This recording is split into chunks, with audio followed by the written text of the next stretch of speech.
As we delve into the casual conversation, I'd like to pose a question to you all. Which of the two games presented better aligns with your fantasies of the Pokemon world, the one on the left or the one on the right?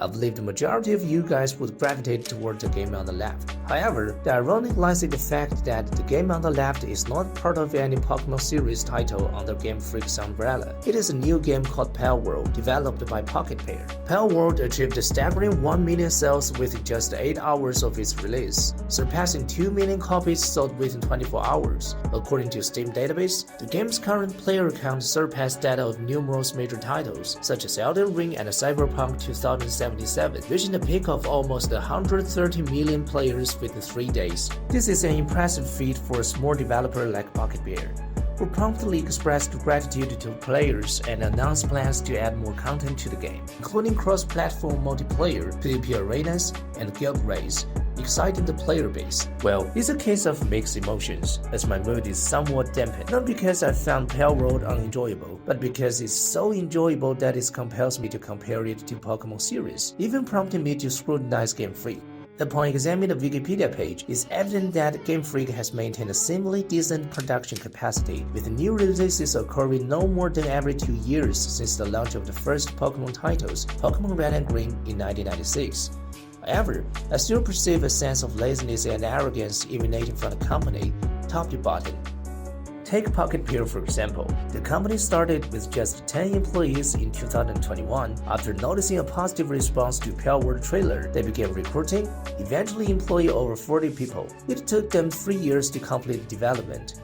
While the game currently has the drawback of repetitive terrain, the overall completion rate is quite high, as evidenced by the sales and the current player numbers mentioned earlier. In contrast, Game Freak, a renowned game developer with 160 employees, a vast collection of Pokemon assets, and the financial support of Nintendo, released a highly controversial Pokemon series, Pokemon Scarlet and Violet, last year. The main selling point of Pokemon Scarlet and Violet was the open-world experience it promised, yet the game fell short in terms of freedom. Players were still guided through a linear progression, and the game's optimization issues were evident.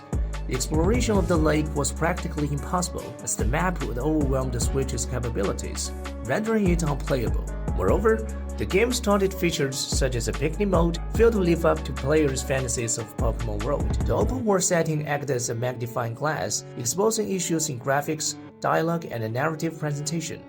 Despite the Game Freak's resources and Nintendo's backing, the company seems to have learned nothing from its mistakes. If the Game Freak lacks the technical prowess to meet players' expectations, one might expect outsourcing to be a solution.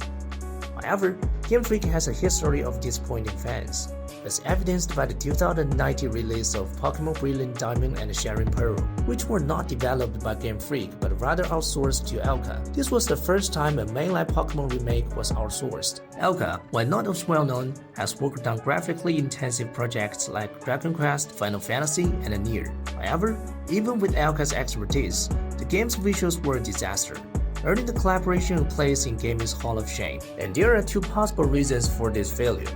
1. Game Freak demanded that Elka produce the game with subpar graphics. 2. Game Freak provided Elka with a meager budget and minimum quality expectations for the remake. The first reason seems far-fetched, but it's not entirely implausible. If players' expectations for graphical quality were raised, Game Freak would be forced to improve rather than continue to release substandard games. Regardless of the reasons, it's clear that Game Freak has lost its initial passion for game development. The company's slogan, displayed on its website, has become a stark irony. For someone who grew up with Pokemon, both in anime and games, the series effectively ended with Pokemon X and Y. This video is not only a venting of my frustration with Game Freak, but also a plea for the company to rediscover its passion for making games. I hope Game Freak will let go of Pokemon series and create more games that bring genuine joy, such as Town Hero and Drill Dozer, even though I'm well aware that it's unlikely to happen.